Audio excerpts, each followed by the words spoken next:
Om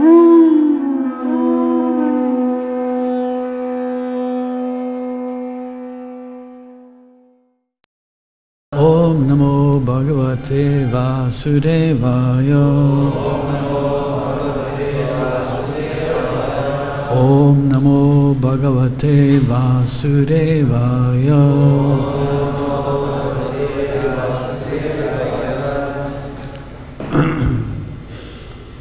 So we're reading from Srimad Bhagavatam, 7th Canto, Chapter 9, Verse 15. Kindly repeat. Naham bibemi adita te tibayana kasya divarga netra brukuti rabasogra tamstrat antra sraja kshataya keshara shanku karnam nirada bita digibad ari bin nakagrat Naham bibe majitate tibayana kasya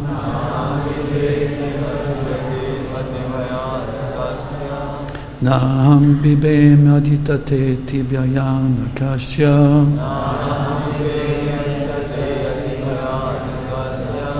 Jivarkaneta brukuti rabaso gadam strat Jivarkanetra brukuti rabaso gradam strat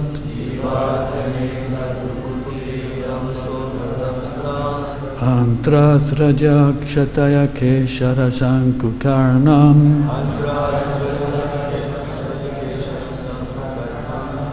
Antras raja kshataya keshara sanku karnam Nirada bita digibad aribin nakagrat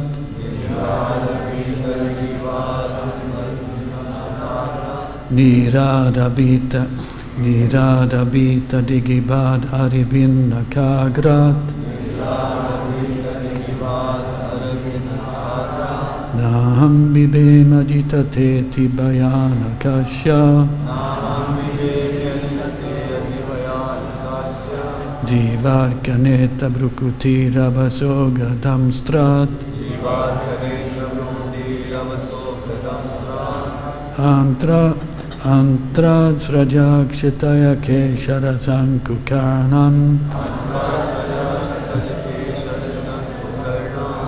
Nirada bita digibad aribin nakagrat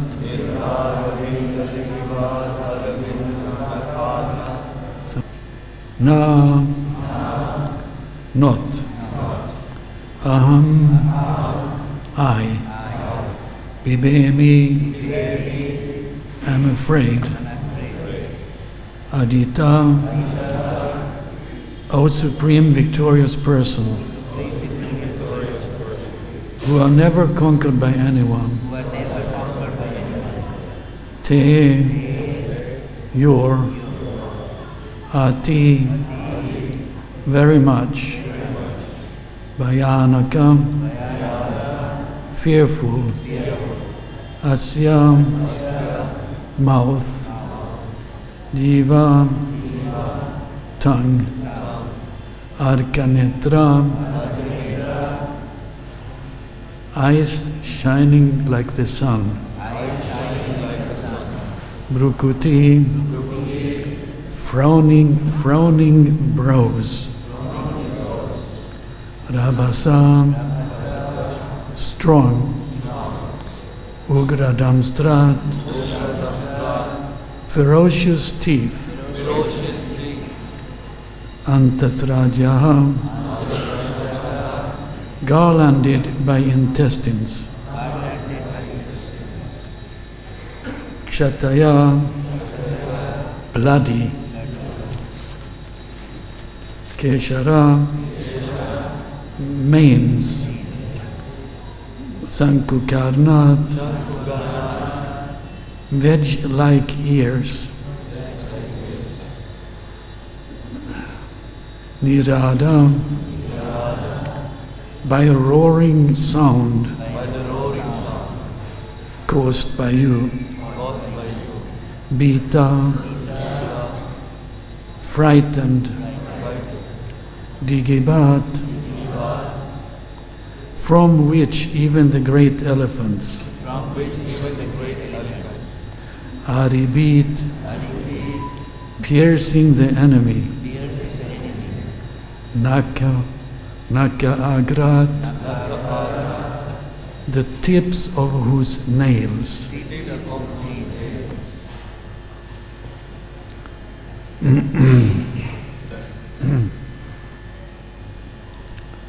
Translation, Srila Prabhupada. My Lord, who are never conquered by anyone, I am certainly not afraid of your ferocious mouth and tongue, your eyes bright like the sun, or your frowning eyebrows. I do not fear your sharp, pinching teeth, your garland of intestines, your mane soaked with blood, or your high wedge-like ears. Nor do I fear your tumultuous roaring, which makes elephants flee to distant places, or your nails, which are meant to kill your enemies. Kindly repeat, my Lord, who are never conquered by anyone, I am certainly not afraid of your ferocious mouth and tongue, your eyes bright like the sun, or your frowning eyebrows. I do not fear your sharp pinching teeth, your garland of intestines, your mane soaked with blood, or your high wedge-like ears. Nor do I fear your tumultuous roaring, which makes elephants flee to distant places, or your nails, which are meant to kill your enemies. Purport. Lord Nishingadev's fierce appearance was certainly most dangerous for the non-devotees. But for Prahlad Maharaj, such a fearful appearance was not at all disturbing. The lion is very fearsome for other animals, but its cubs are not at all afraid of the lion. The water of the sea is certainly dreadful for all living entities on the land, but within the sea, even the small fish is unafraid. Why? Because the small fish has taken shelter of the big ocean. It is said that all the great elephants are taken away by the flooding waters of the river. The small fish swim opposite the current. Therefore, although the Lord sometimes assumes a fierce appearance to kill the Duskritis, the devotees worship him. Keshavadrita Narahari Rupa Jaya Jagadisha Hare. The devotees always takes pleasure in worshipping the Lord and glorifying the Lord in any form, either pleasing or fierce. Om Aganati Mirandasya Ganagana Silakya Shakshura Namanitam Yana Tasmai Shri Gurave Namaha. Nama Om Vishnu Padaya Krishna Prishtaya Bhutale Srimate Bhakti-Vedanta Swami Tanamana. Namaste Saraswati Devi Gauravani Pracharne Nirvisesa Sunyavari Praskatyari Satari. Okay, the verse was Naham Bibem Yadhitatet Tibayana Kasya Tivarkanetra Brukutira Baso Gadam Strat Antras Rajakshataya Keshara Sankukarnam Niradabita Digibat Aribin Nakagrat. My Lord, who are never conquered by anyone, I'm certainly not afraid of your ferocious mouth and tongue, your eyes bright like the sun, or your frowning eyebrows. I do not fear your sharp pinching teeth, your garland of intestines, your mane soaked with blood, or your high wedge-like ears. Nor do I fear your tumultuous roaring, which makes elephants flee to distant places, or your nails, which are meant to kill your enemies.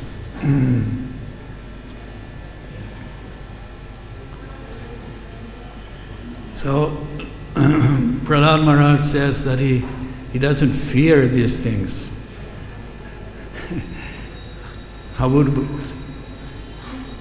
It's quite a scary picture in a way. Yes, what is this? Ferocious mouth and tongue. The tongue is hanging out. Cats has a long tongue. The eyes are like the sun, shining strongly. And then there is frowning eyebrows, whatever. And then it's sharp, piercing teeth. There's good teeth. Don't get caught in them. That's like only experience of the cats, not the lions and the tigers. But they're certainly very good at catching mouse and, well, okay, you don't want to be catched by such teeth. And then your garland of intestines. That is, we don't really think, well, this is nice. But intestines to have around as a garland is something else. If you see someone with such a garland, what would you think? How would you feel? And the mane, the hair is soaked with blood, high wedge-like ears, and your tumultuous roaring, the elephants flee in all directions, nails which are meant to kill the animals. So because he says he's not afraid of these things, could we then, maybe we could say he is in a way appreciating these things. This kind of appreciation was quite an interesting picture, so to say, and to actually appreciate. Not exactly think that how beautiful like that, but there is a kind of appreciation, or say acceptance. So like, well, this is far out picture. This is our Lord. He appears in this form. Of course, He appears in many forms. We are peaceful Vaishnavas, and our peaceful Lord appears in a most frightening form. And Prahlad Maharaj says he's not fearful. The other the demigods, maybe even Lord Brahma, they are reserved. They don't feel like going forward. They feel scared. Mother Lakshmi is also reserved. They want to keep a distance. Maybe this phenomena here, the Lord appears in this way, is actually very scary. That what is scary can also be very attractive. That's another aspect of it actually. I'm not afraid of it, but it has an attractive feature to it. Just like people like to see what? Films about battle, about war. You know, the more blood there is, the better. And we see on we maybe look on the news and see there's a volcano eruption and whatever going on. And in a way, there's a fascination with these things, with the violence, with these extreme things happening. As long as this thing stays in a distance, it's okay. As long as the explosions and the violence and the killing is happening to the TV screen somewhere else in the world, then it's kind of interesting to look at. But if it appears in your own backyard or nearby, you don't feel so inclined to look and check out what's going on. Rather, you make sure you get as a good distance as possible to this phenomena of this what's happening. But Krishna has this, but it attracts. In a way, it has an attractive feature. So we can say that's Krishna. That's like Arjuna on the battlefield. He's a seasoned fighter. Seasoned, what thing is an experienced fighter, has seen blood and everything. What haven't he seen? Even been on the heavenly planets with Lord Indra, seeing, and we have seen the universe. But then he said, I want to see please, my Lord, please show me your universal form, your Virat Rup. And then the Lord said, oh yeah, okay. But first, I have to give you the eyes to see with. I have to kind of tune in the frequency so you can see. And then he sees, and this, so it's attractive, but it's scary. So Arjuna gets scared. Of course, eventually he asks, please let me see your normal form, and he comes. Lord Krishna again shows his forearm form, and then Lord Krishna. And then Arjuna can have peace. He can relax. Okay, back to normality. But there was an attraction. He had an attraction to see this universal form, who is very scary. So actually, wherever you look, just coming to India is scary. driving on the highways, on the roads. And then the other week or whatever, just one young lady here died on the road. So this bang. In this big country, how many people die in car accidents every day? Maybe every minute they die. I don't know what. In any case, it's scary. Maybe someone would like to see India. Okay, then we have the good India, the peaceful, the temples, the beauty, the wonderful philosophy like that. But at the same time, it's a scary aspect to it. So the Arjuna sees a universal form, and then he gets he's turned around by it, but then he gets back to normality. So it's a normality, and can then eventually start his fight. That is also quite a scene. Arjuna's battling on the battle of Kurukshetra is quite a happening. That is maybe not like the universal form, but in one sense like that, because there's so much killing and fighting and going on all the time.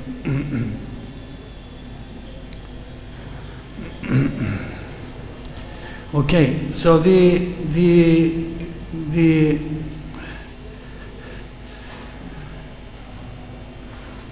so Prahlad is not he is not afraid, of course, maybe appreciative.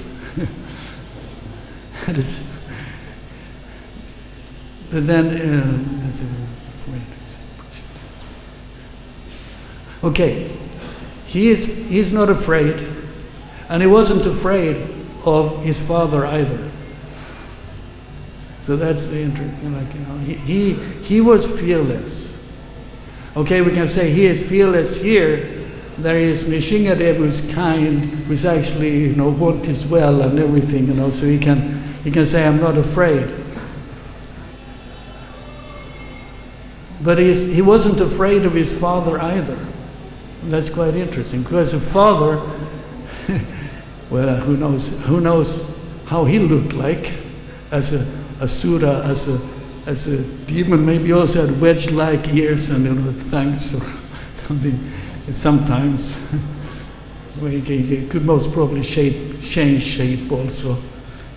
But the father was something really to be afraid of, because he actually wanted to kill his son. So that's a good reason to be fearful.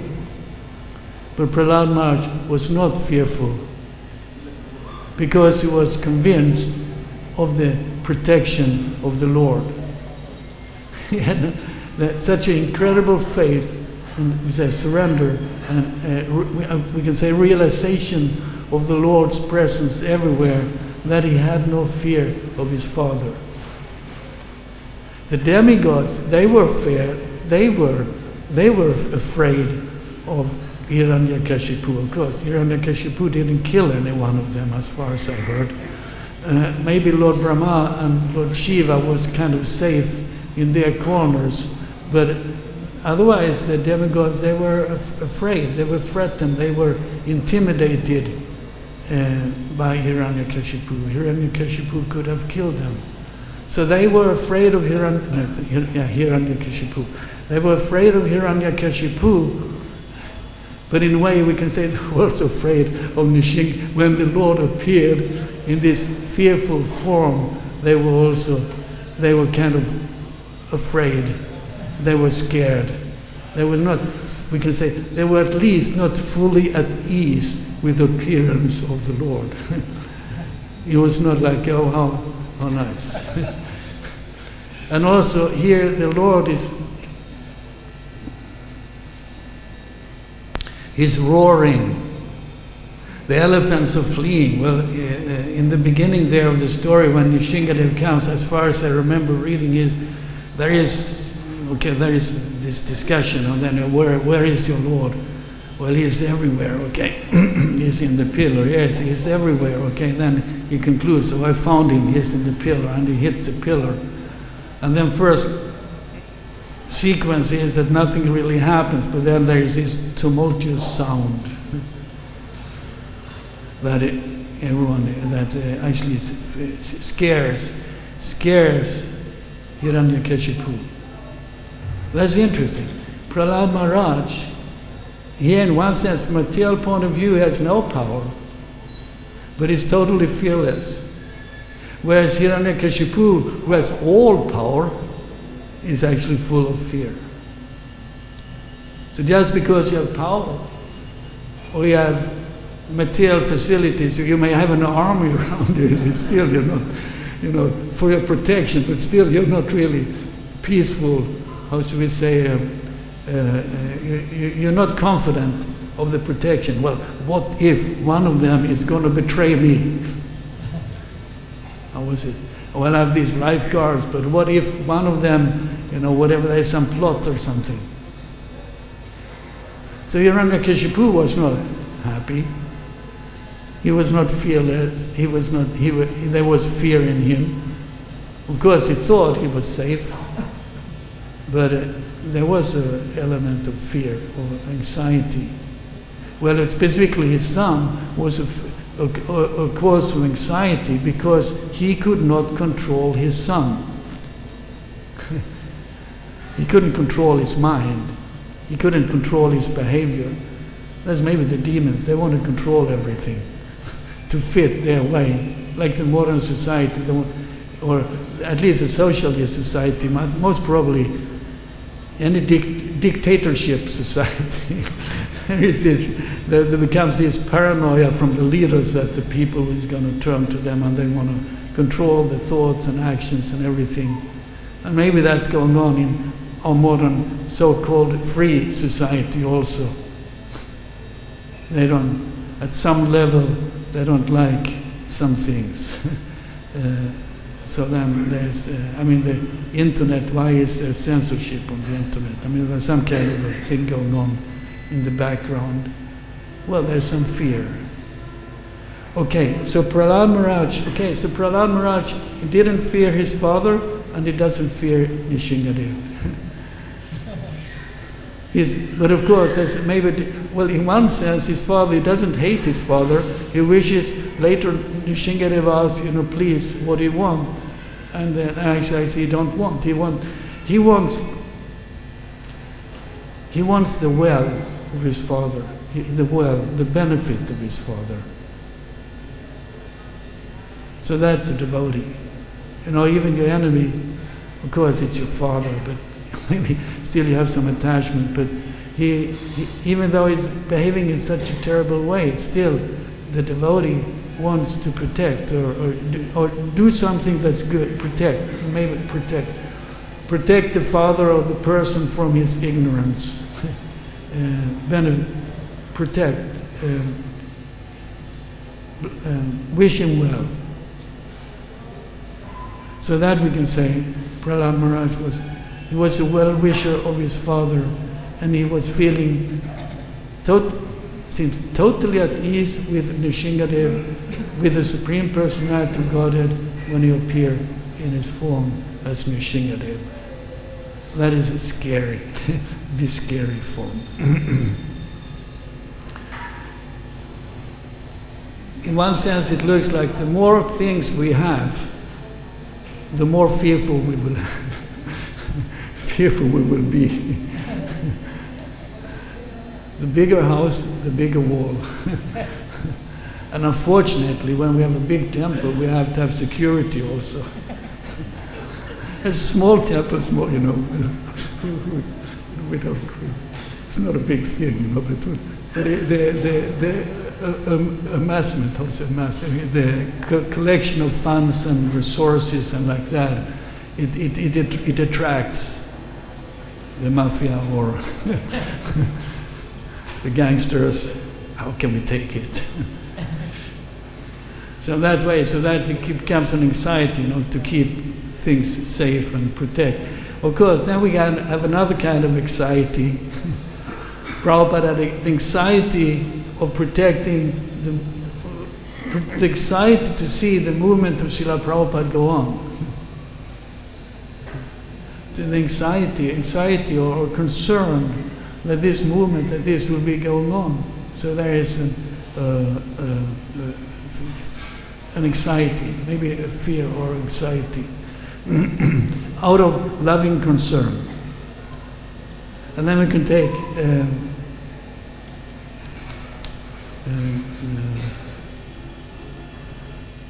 Mother Yasoda, devotee, the mother, Krishna's mother, small baby. She is also in anxiety for her son. He does all kind of things, eats dirt, steals the butter, behaves naughtily. Of course, there is, but there's a fear of, and then there's demons come and attack and die, and what's going on? She is having, we can say, out of motherly love, she has a motherly anxiety. So that's another one. So we, as devotees, we also feel like we want it to go well for the movement, and there's a concern, and maybe there can be an anxiety when if something, there's a scandal and this kind of things, we feel like what's happening. Okay, so yes, Mother Yasoda, he said, Prahlad Maharaj says that the Lord is not conquered. Let's see here. We're never conquered by anyone. Aha. We have a contradiction here. Sometimes the Lord gets conquered by his devotees. So like that's the example of Mother Yasoda, who so to say conquers the son with a love. In the Damodar Leela, she is chasing after Krishna out of love to correct him with a stick in the hand. And at one point the Lord cries, and then she feels, well, this is not good. I'm threatening, I'm making my child fearful. In any case, and she tries him up instead. But there is Krishna, we could say is conquered by the love of Mother Yasoda. So in that way, Krishna can be conquered by the devotee, by the love. But otherwise, in this world, nothing can conquer Krishna. Krishna conquers everyone. And also, there's another aspect. Okay, let's see.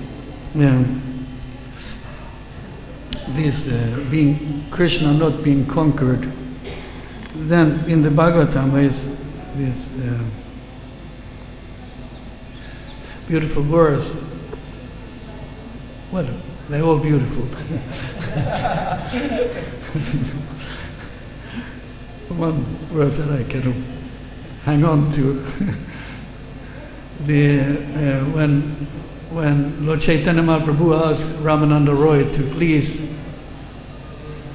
please quote some verses from the scriptures that speaks about the perfection of life, the progress, or the ultimate goal of life. That's the ultimate goal of life. So then Ramananda Roy very humbly, he starts with, well, just to follow Varnashram, and then follow Varnashram for the sake of pleasing the Lord. And the Lord. And now this, he says, is external. And then even Sarvadhamam Parityaja Mamikam Saranam Rajam. Isn't this good enough? The Lord Chaitanya says there's too much renunciation or something, and external. And then finally, his one verse, that it's okay. But it's not the end of the story. We can say that's the beginning of the story, but not the end of the story. Not at the end of the conversation. But there, they say, okay, this is good, this is okay, but now go on. But that one, okay verse, I like. Jnana prayasam udapashya namanta eva tivanti sammukaritam bhavadiya vartam. Stane stita srutigatam tanuvam manobir ye prayaso dita jito pyastais trilokyam. So that's 10th canto. Lord Brahma is praying to Lord Krishna after having, you can say, made a fool of himself. He's praying to Lord Krishna, and one of the verses is chants. Lord Brahma said, "My dear Lord, those devotees have thrown away the impersonal conception of the absolute truth, and have therefore given up the process of speculative knowledge, can remain situated in their established social positions, and with the body, mind, and words, they should offer all respects to description of your personality and activities, dedicating their life to these narrations, which are vibrated by you personally and by your pure devotees. They will certainly conquer your lordship, although you are otherwise unconquerable by anyone within the three worlds." So this is beautiful. We can conquer the Lord. Or we can become conquered by the Lord. And in that way, the Lord will be conquered. He will be attracted to us. By us being conquered by Him, He We give ourselves to Him and He gives Himself to us. Yeah. It's a fair deal. I give myself to you, you please give. If I give myself to you and you say yes, but I keep a distance, then there's not a balance in the equation. So therefore we surrender to the Lord, and in a way the Lord surrenders or turns to the devotees also. And there the devotees, the description in that verse as translated this, while giving up impersonal speculation, or maybe we can say materialistic speculation also, that we can speculate materially also, about all kind of things, about politics, about economics and ecology, and maybe it's not so bad, but in any case we can speculate. So we give up speculation, try, because we still think, we still use our brain, intelligence and mind. Impersonal conception, and giving up the process of speculative knowledge can remain situated in the established social positions. And that's statement like you don't have to change ashram. You don't have to, in one sense, become anyone else than who you are. Serve the Lord with what you have in the position you are. And then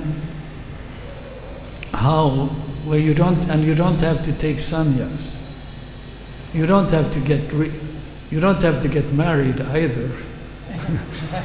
So to say, you don't have to get married, you don't have to take sannyas. If you're not, that is not where you are, that's not maybe not what you're meant to be, don't stay in a place, in a safe position. But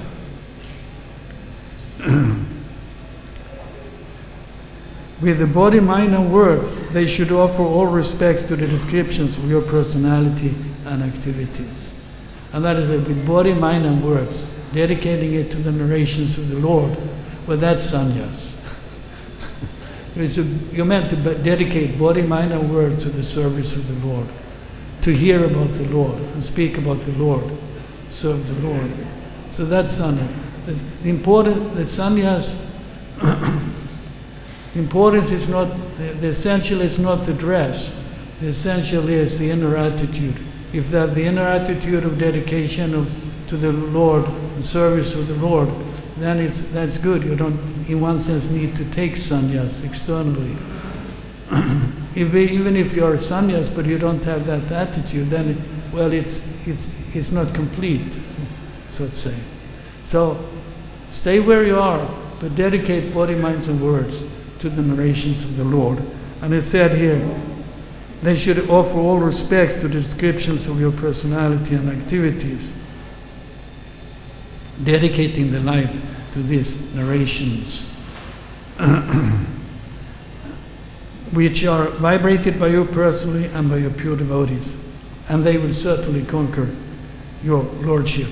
The Lord will be conquered. The Lord also appears as death. Mrityu sarva harashaham. Death I am. I come to devour the worlds. So we can conquer death. We conquer death. We maybe don't conquer death, but we can pass death swiftly, elegantly, in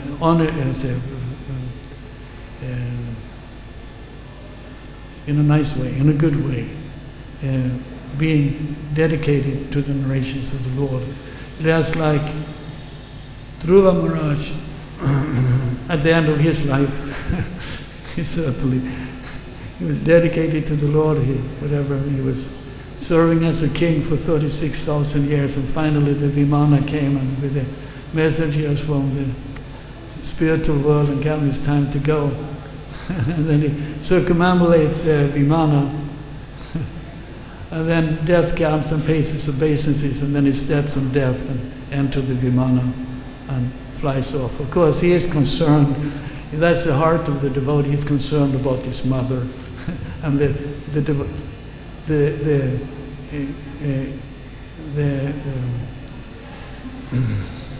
the attendants there. Don't worry, she is already on the way in another airplane. So that we could also say means that if we dedicate our life to the body, mind and words, to the narrations of the Lord, we don't, in one sense, we don't have to worry about all those. In one sense, we may be worried and concerned, but we should rest assured that they will also be benefited and progress.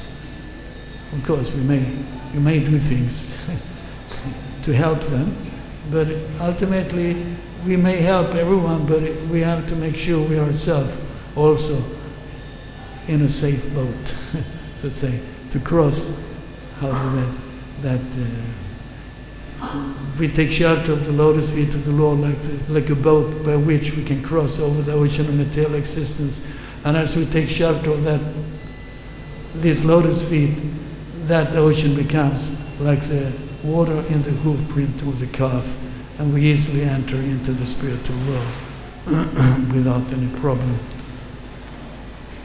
And then we maybe want to see the Lord, or there's, and you know this one, you. Naham tishtami vaikunte yoginam hridaye suva tatra tishtami narada yatra gayanti mar bhakta. O Narada, I'm not in Vaikuntha, the Lord speaks, nor am I in the hearts of the yogis. I remain where my devotees glorify my name, form, qualities, and transcendental pastimes. So let's say we are, in one sense, we're already there. We're there. There are narrations going on the daily basis here in Krishna Balaram Mandir, and so many mandirs all over the world. So as Bhagavatam is spoken from and spoken about and listened to, and in this way it attracts the Lord actually want to be there. We just maybe haven't fully realized it yet. So the Lord is not far away. Maybe we're looking in the wrong direction, but we are quite safely situated here in Krishna Balaram Mandir. Hare Krishna. Any question or comment?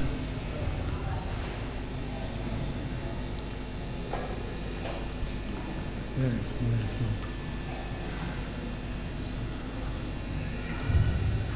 Hare Krishna. Thank you very much. It would be like we surrender 20% and we have 80% fear. We surrender 40%, we have 60% fear. We surrender 90% with 10% fear. Like a balance between material and spiritual surrendering. I surrender 100% Krishna, there is no gap for fear. And if I surrender 50%, I have 50% fear. Okay, so yes.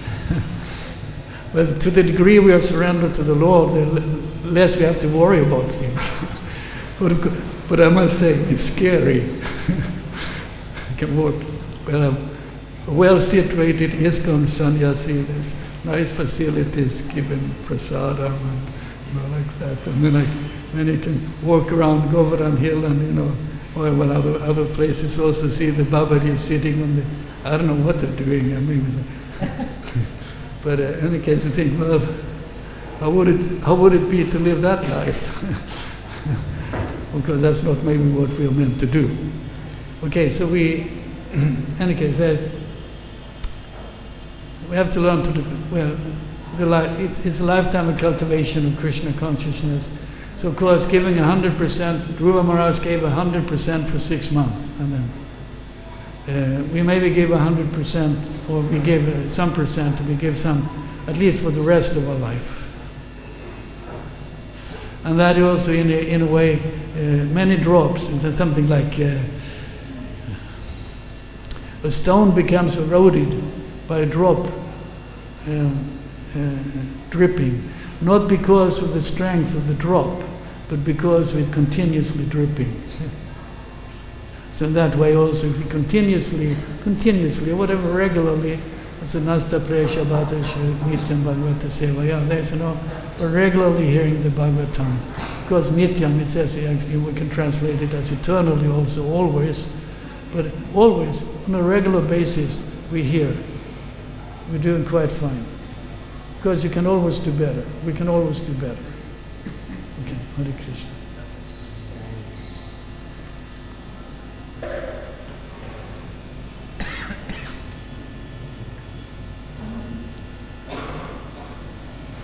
Hare Krishna. Yes. 400 people get killed by cars every day in India. 400, okay. May we not be one of them. Okay, Hare Krishna. Okay, so be careful. Devotees. Just because we're devotees doesn't mean that we don't get hit and run over by car or anything. So we should be careful. And every year in Mayapur says, please keep careful when you don't go down to the Ganga. But I think every year, sure, more or less every year, someone goes into the Ganga and drowns. Of course, it was said the other day here. Okay, bang. Bang. The other day it was said here that, of course, the Indians tend to drown because they never know to swim. So we should, if you go to the Ganges and swim, if you don't know to swim, be careful. If you know to swim, you can be a little bit relaxed maybe. And if you don't know to drive car, don't drive one. Okay, Hare Krishna.